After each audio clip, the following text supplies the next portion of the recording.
여러분 안녕하세요. 이제 슬슬 천고마비의 계절 가을이 찾아온 것 같은데 오늘 우리가 배울 이 곡은 가을에 듣기 아주 딱인 음악이에요. 우리가 배울 곡은 아주 역사가 오래된 음악이면서 정말 깊이와 멋이 있는 수제천이라는 음악입니다. 우리가 지난 한국음악사 시간에 배웠던 정악에 속하는 음악이죠. 이번 시간에는 수제천의 음악적 특징에 대해 자세히 살펴볼 건데요. 오늘 배울 내용을 잘 숙지해야 다음 등교 수업 시간에 수행평가를 잘할 수 있을 겁니다. 자, 그러면 우리 이제 시작할 건데 정악은 음악이 시작하는 신호로 박을 시원하게 착 치고 시작하거든요. 우리도 박수 한번 치고 수제천의 세계로 들어가 볼까요? 수제천은 그 이름 뜻이 목숨수, 가지런할제, 하늘천, 그러니까 생명이 하늘과 가지런하다라는 의미가 있어요. 하늘은 무한을 상징하죠. 즉 영원한 생명 혹은 장수를 기원하는 음악이라고 할 수 있는데 그렇다면 누구의 생명이 이렇게 영원하고 오래 살기를 바란 걸까요? 여러분 우리 지난 한국사를 쭉 배워오면서 우리 음악의 장르가 크게 궁중, 풍류, 민속으로 분류된다는 것을 알았습니다. 이 중에서 수제천이 해당하는 음악은 정악이라고 했으니까 궁중 아니면 풍류겠죠. 그 중에서 무엇일까요? 네, 그 중에서도 궁중음악입니다. 즉 왕과 신하들이 궁궐에서 위험 있는 의식에 그런 사용하던 음악이라는 거죠. 그러면 누구의 생명을 기원한 거라고 볼 수 있을까요? 1차적으로는 나라가 될 거예요. 그리고 그 나라를 상징하는 왕이라고도 할 수 있을 겁니다. 이처럼 수제천은 이름과 그 배경에서부터 기품이 있는 음악으로 보여집니다. 궁중음악의 모습을 한번 볼 건데요. 지금 여기 보면은 대문과 또 지금 여러 군인들이 경호원들이 궁을 이렇게 둘러싸고 있는 모습을 볼 수 있고 또 악기를 다루고 있는 그런 악사들의 모습도 볼 수가 있고요. 노래를 부르는 사람들도 있고 춤을 추는 여기들도 있고요. 자, 이것을 즐기는 왕은 어디 있을까요? 이 자리에 있을 텐데요. 이 당시에는 감히 그 왕의 용안을 찍을 수 없다고 해서 실제로는 여기에 있었겠지만 그림에는 담지 않았습니다. 수제천은 이런 식으로 궁중에서 연주되던 그런 곡이라는 거죠. 자, 그래서 수제천은 우리나라에서 가장 아름다운 한국 음악이자 천상의 소리라는 그런 별명까지 있는 멋진 곡입니다. 궁중음악 문화를 고스란히 간직하고 있는 명곡이고요. 그래서 1970년에 프랑스 파리에서 제1회 유네스코 아시아 음악제가 있었는데 여기서 우리 수제천이 전통음악 분야의 최우수 악곡, 그러니까 그랑프리로 특선이 돼서 당당히 세계적인 거장으로 인정을 받았다고도 해요. 오늘 우리가 이 내용을 이제 배워볼 건데요. 학습 목표를 한번 같이 읽어봅시다. 수제천의 음악적 특징을 이해하고 그림 악보로 표현할 수 있다. 자, 먼저 우리 수제천의 유래를 한번 살펴볼 건데요. 선생님이 삼국시대, 고려시대 음악사를 할 때 사실 잠깐 언급하기도 했었어요. 근데 기억이 날지는 잘 모르겠네요. 수제천은 백제가요 정읍사라는 노래에서 유래를 했습니다. 여기서 가요란 지금 우리가 말하는 대중가요와 같은 의미예요. 대중들에게 유행한 노래인데 무려 백제시대에 유행했다는 거죠. 그래서 한글로 기록되어서 전해져 내려오는 가요 중에는 가장 오래된 것이기도 하고요. 그 당시에 어떻게 불렸는지는 악보가 없어서 알 수는 없지만 그 가사는 알 수는 있습니다. 번역하자면 달님 높이 떠서 사랑하는 님의 머리를 비춰주세요. 시장에 가셨나요? 위험한 곳에 가셨나? 걱정됩니다. 아무데나 짐을 놓으십시오. 님 가시는 곳에 날이 저물까 걱정됩니다. 이런 뜻이래요. 백제말이라서 좀 어색하기도 하지만 여러분 고등학교 고전문학 시간에 이 시를 배우게 될 거거든요. 어떤 여인이 사랑하는 남편이 나가서 안 들어오니까 걱정이 돼서 달님에게 소원을 이야기하는 그런 내용이라고 볼 수 있습니다. 이 시를 백제가요로 부르다가 고려시대에 가면은 궁중음악, 궁중에서 추던 정제 아시죠? 그 향악 정제 중에서 무고라는 그런 정제의 노래로 이 정읍사가 불리게 되었어요. 그래서 남편을 걱정하는 아내의 마음을 노래하던 가요가 나라와 임금님을 위한 궁중음악이 되면서 굉장히 위엄과 화려함을 갖추게 된 것이죠. 그리고 기록에도 남게 된 거고요. 그리고 조선시대에 가면은 왕궁에서 왕과 왕세자가 거동할 때의 음악으로 쓰이기 시작하면서 자연스럽게 노래 부분은 사라지고 관악합주곡, 그러니까 반주만 남아서 수제천이라는 이름으로 연주가 되어 온 것입니다. 다시 말하자면 백제 가요였던 정읍사가 여러분 학습지에 적어보세요. 백제 가요였던 정읍사라는 노래가 고려시대 궁중으로 들어와서 궁중춤, 정제에 사용되었고 조선시대에는 그 음악에서 정읍사 가사는 빠지고 원래 있던 그 기악 반주만 남아서 수제천이 된 것이죠. 화면의 내용을 학습지에 요약해서 한번 적어보세요. 자, 그러면 수제천은 조선시대 궁중에서 어떻게 사용된 걸까요? 궁중 잔치나 행사가 있을 때 임금님이나 왕세자가 거동을 하겠죠.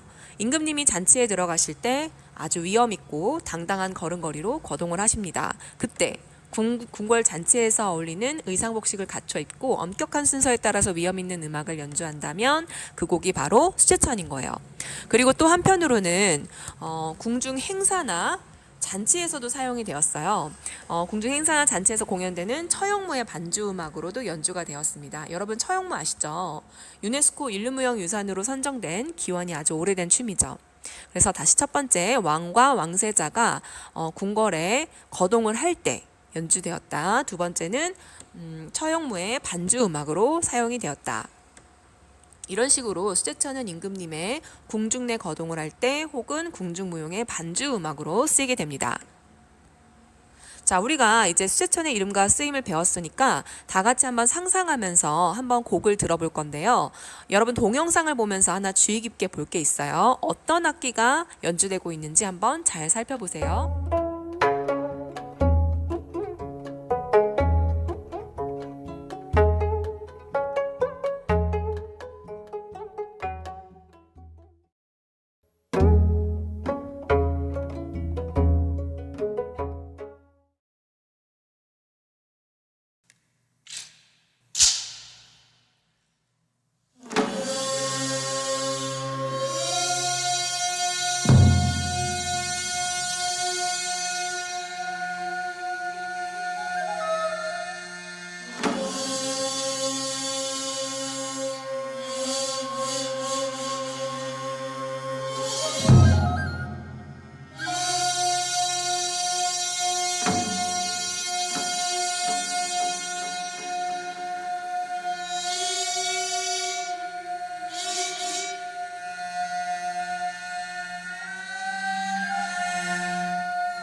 자, 어떤 악기들이 쓰였는지 한번 봅시다.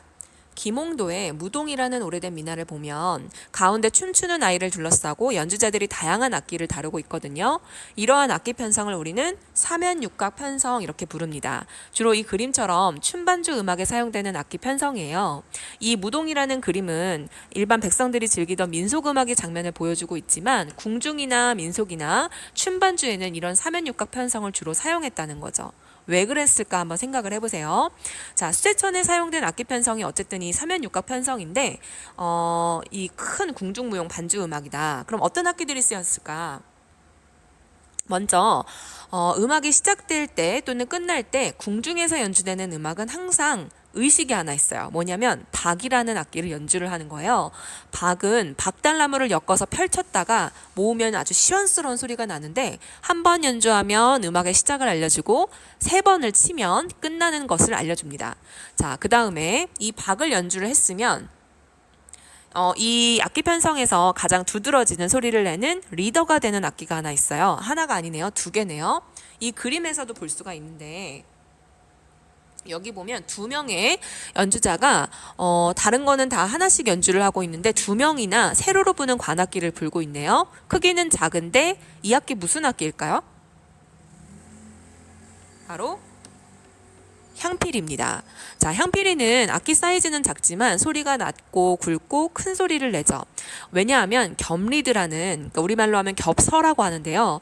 이게 있기 때문이에요. 우리 그때 오케스트라 악기 할 때 오보에나 뭐 이런 바순 같은 악기들이 겹리드 악기였죠. 소리가 꾀꼬리 같은 소리가 나고 굉장히 또렷한 소리를 냈었어요. 피리도 마찬가지예요. 그래서 이 피리가 주선율을 담당하는 악기입니다. 여러분 학습지에 한번 적어보세요. 피리 중에서도 향피리예요. 이 피리는 소리가 크고 사람의 목소리나 음역대가 아주 비슷하기 때문에 말하자면 노래를 담당한다고 볼 수가 있어요.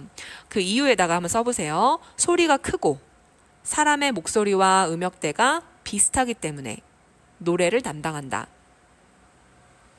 소리가 크고 사람의 목소리와 음역대가 비슷하기 때문에 노래를 담당한다. 자, 그러면 이 향피리가 주선율을 담당을 한다면 이 주선율을 장식해주는 그런 다른 악기들도 있겠죠.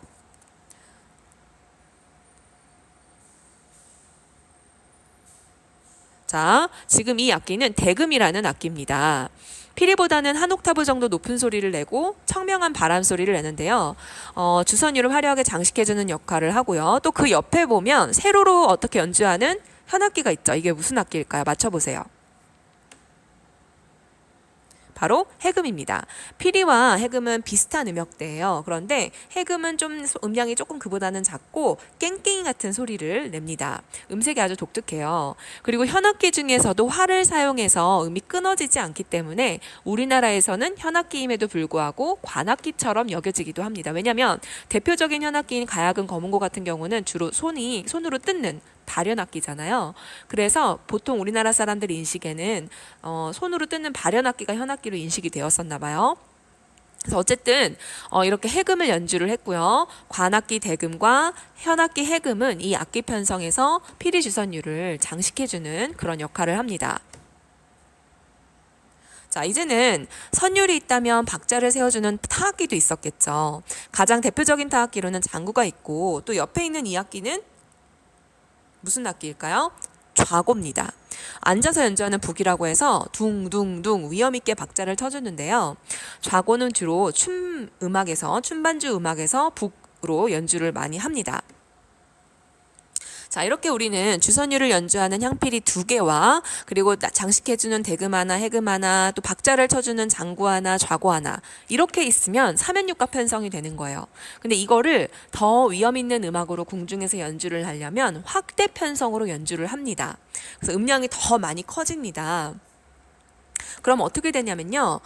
기존의 음량이 원래 컸던 피리를 2개나 연주를 했었는데 확대 편성이 되면 뭐 4개로 6개로 이렇게 더 확대를 할 수가 있고요. 대금은 2개, 뭐 해금도 2개, 장구와 좌고는 하나씩 이렇게 악기 편성이 3연6가 편성이 되는 거고요. 여기에 사실 수제처는 악기를 2가지를 더 추가를 합니다. 음량만 확대할 것이 아니라 음역대도 더 확장을 시켜요. 그래서 가장 높은 음역의 악기 하나와 그리고 가장 낮은 음역의 악기 하나를 더 추가를 합니다. 무엇이냐면 가장 높은 음역으로는 소금, 대금의 한 반절 정도 사이즈가 되는데 가장 높은 음역을 연주를 하고요. 그 다음에 낮은 음역에서는 아쟁이죠.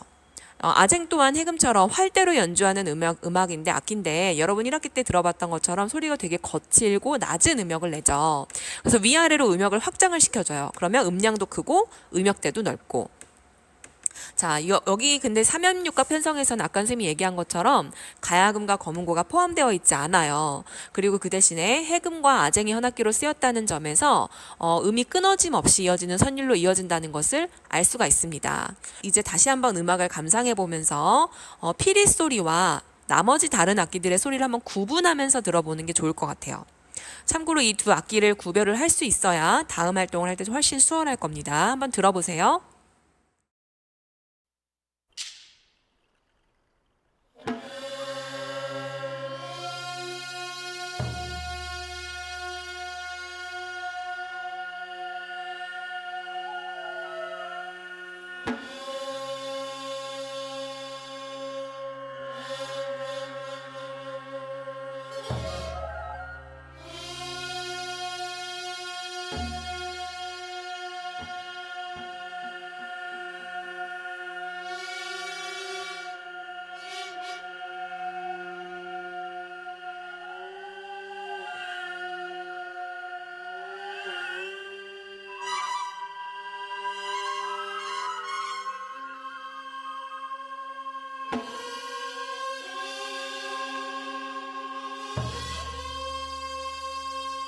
자, 여러분 잘 들어보았나요? 선율이 계속 이어지는데 뭔가 음량은 변화가 있는 것 같고 주거니 받거니 하는 그런 느낌도 나지 않았나요?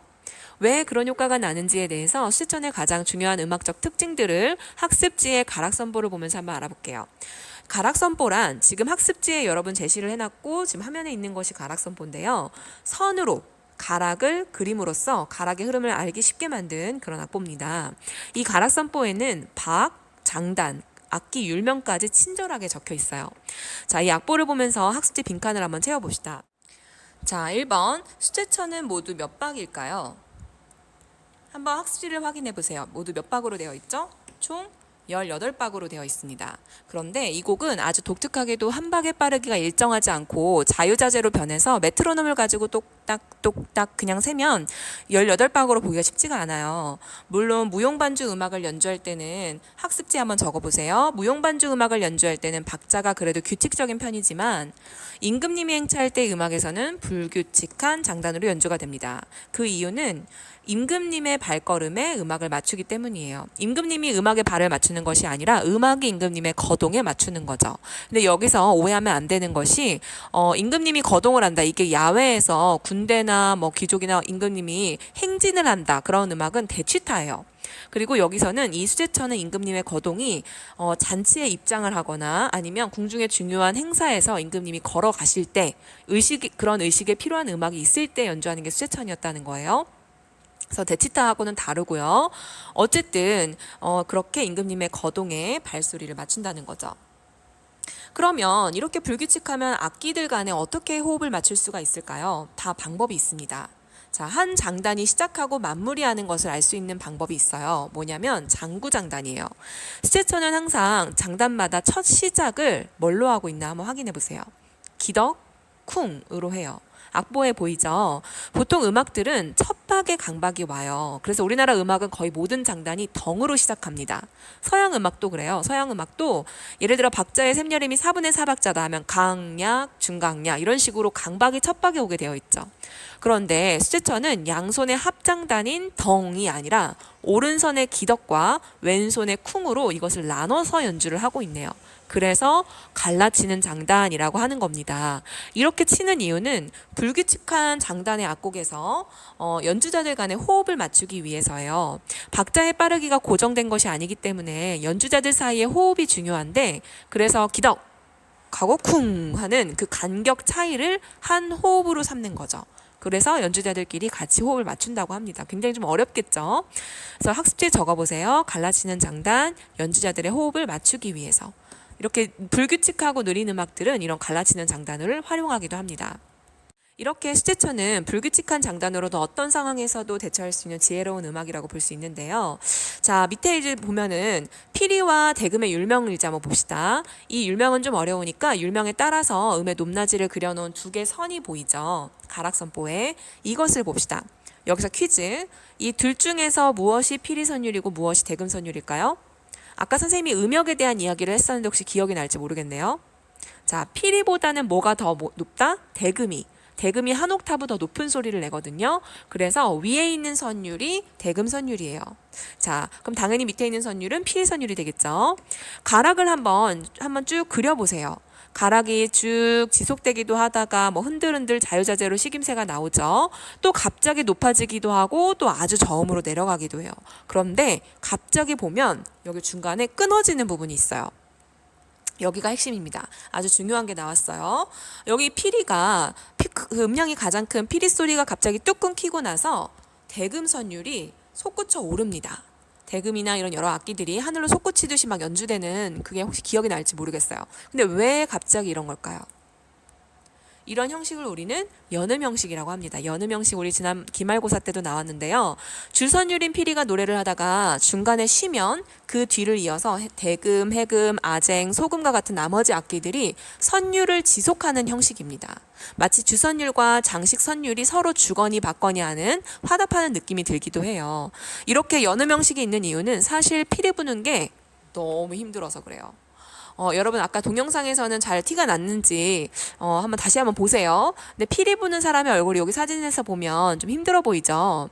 그 겹서의 작은 공간에 공기를 불어넣어서 소리를 내려니까 호흡량이 많이 필요합니다. 그런데 이렇게 느린 음악에서 오랫동안 피리 혼자 주선율을 계속 감당하려면 좀 힘들겠죠. 언제 음악이 끝날지 모르는데. 그래서 피리가 잠깐 쉬게 해주고 그 틈에 대금과 같은 악기들이 나와서 막 기량을 뽐내주면서 화려하게 조화를 이루어주는 거예요. 대신에 피리 소리를 메우려다 보니까 단선율로 그냥 단순히 가는 것이 아니라 화려하게 장식을 한다. 그래서 선율이 솟구치게 되는 것이죠. 그리고 소리가 뚝뚝 끊어지는 성질의 발연악기인 가야금이나 검은고는 당연히 이 음악에서 사용되기가 어려웠겠죠. 왜? 연음 형식을 하려면 음이 이어져야 되는데 뚝뚝 끊어지는 가야금과 검은고는 잘 어울리지 않을 거예요. 그래서 춤반주의 음악에는 가야금과 검은고가 포함되지 않은 이 3연육과 편성을 많이 사용을 한다는 겁니다. 자, 우리가 이렇게 가락산보를 보면서 음악적 특징을 쭉 한번 살펴보았어요. 다음 시간에는 이 음악적 특징들을 그림악보로 표현을 해볼 거예요. 이거 수행평가입니다. 자, 여기 보세요. 그림악보가 뭐냐면 그림이나 기호로 독창적인 악보를 만드는 것을 말해요. 선생님이 등교 수업할 때 수제튼 앞부분 두 장단을 계속 들려줄 거예요. 그럼 여러분은 들으면서 그림으로 음악적 특징과 여러분의 느낌을 담아서 기호로 표현을 해보는 거예요. 학습지는 나눠줄 거예요. 단 중요한 것은 오늘 배운 이 5가지 특징이 반드시 반영이 되어 있어야 합니다. 박이 한번 치고 시작하고 느리고 불규칙한 18박이 표현되어 있어야 하고요. 갈라치는 장단도 기호로 표현을 해보고요. 주선율 향피리와 또 연음 형식으로 여러 가지 다른 장식해주는 악기들이 서로 주거니 받거니 하는 연음 형식도 담겨 있어야 합니다.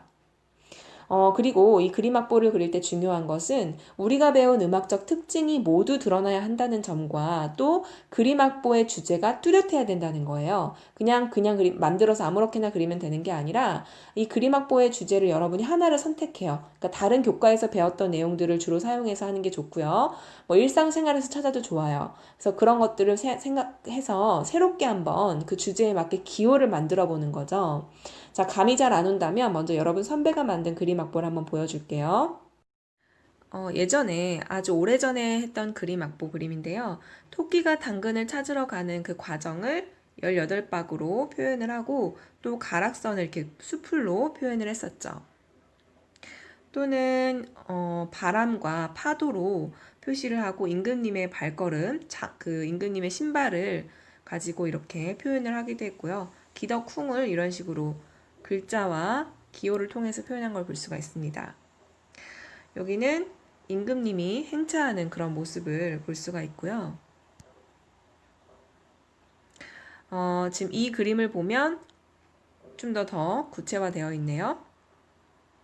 여기서는 사과를 아삭하고 베어 무는 소리를 박으로 표현을 하고 그 다음에 악기를 그냥 직접 그렸던 것 같아요. 세로로 부는 피리와 가로로 부는 대금을 이렇게 표현을 하고 대금선율은 바람처럼 하늘색으로, 피리선율은 뭐 땅처럼 빨간색으로, 그리고 연음 형식을 산으로, 단풍이 든 산으로 표현을 했고 박을 단풍으로, 그리고 장단은 나뭇가지가 부러지는 그런 소리와 바람 소리로 표현을 했네요.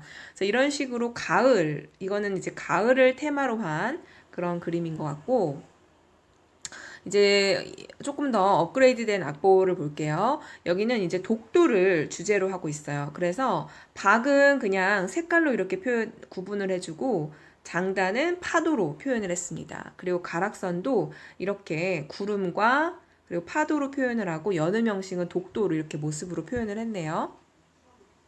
여기는 지금 화질이 안 좋긴 한데 정읍사를 가지고 표현을 했어요. 그래서 엽서를 날리는 그 정읍사의 여주인공이 아내가 남편에게 편지를 날리는 그곳을 박으로 표현하고 또 이것을 이 가는 길을 이렇게 험난한 길들을 가락선으로 표현한 것을 볼 수가 있네요. 그리고 연음 형식을 달로 표현을 했네요. 여기 보면 이건 역사를 가지고 조선시대 역사를 가지고 융합을 했던 것 같아요. 그래서 조선시대 건국부터 그 광복까지의 기간으로 이렇게 박자를 표현을 하고 임금님이 걸어가는 레드카펫을 가락선으로 표현하고 그 광복을 연음 형식으로 이렇게 표현을 한 걸 볼 수가 있네요. 또 축구를 좋아하는 학생들은 이렇게 공을 집어넣는 과정으로 이렇게 그림악보를 표현하기도 했고요. 그다음에 시험 기간에, 시험 보는 기간 동안의 그런 모습을 그림으로, 만화로 이렇게 표현을 하기도 했네요. 자, 이런 식으로 다양하게 표현을 해볼 수가 있어요. 그럼 수제천을 그리는 방법을 잠깐 알아보자면, 먼저 여기 지금 그림 악보를 이름을 적고 자기 학번을 적고요.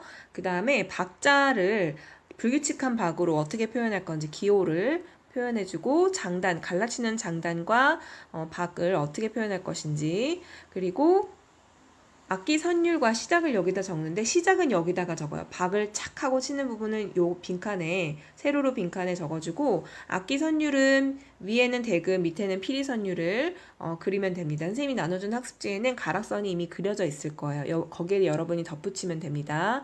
그 다음에 여기에다가 연음 형식이 제일 중요하겠죠. 마지막 연음 형식을 기호로 잘 표현을 해보고, 그 다음에 이 그림 악보에 대한 설명까지 적으면 됩니다. 자, 오늘 이렇게 해서 우리가 수제천을 보아보았는데요. 여러분 정말 이 수제천이 어떤 음악인지 이제 좀 알 것 같나요? 수제천이라는 음악이 왕의 위엄도 녹아있기도 하고 또 넓고 푸른 가을 하늘 같은 느낌을 주기도 하는 멋있는 음악이에요. 그래서 우리 음악은 여러 번 들어서 익숙해질수록 그 아름다움을 깊이 느낄 수 있으니까 요즘 같은 가을 날씨에는 수제천을 여러 번 들어보며 그 멋에 푹 빠져보는 것도 좋을 것 같네요. 그리고 선생님이 지속적으로 예고한 것처럼 우리 다음 등교 수업 시간에는 그림 악보를 그려볼 겁니다. 그래서 어떻게 그릴지 한번 머릿속으로 구상을 해보세요. 그리고 다음 시간에는 꼭 색연필이나 사인펜을 챙겨오도록 하세요. 선생님이 A4 용지에 기본 틀이 있는 학습지를 나눠주도록 하겠습니다. 자, 그러면 오늘 수업은 이것으로 마치도록 하겠습니다.